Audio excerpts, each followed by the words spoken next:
Some websites and applications do not support dark mode simply by changing the theme settings in Chrome. To enable dark mode for these, you need to force dark mode in Chrome by following these steps.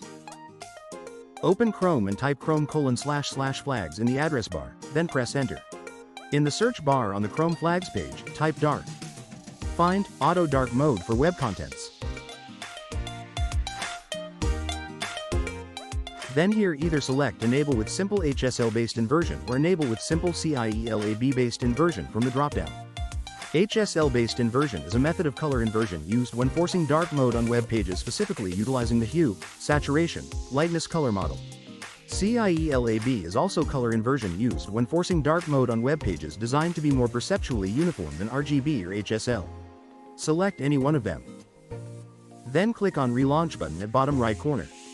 Then you can open any web pages and you will find dark mode is forcefully applied on every websites and web application.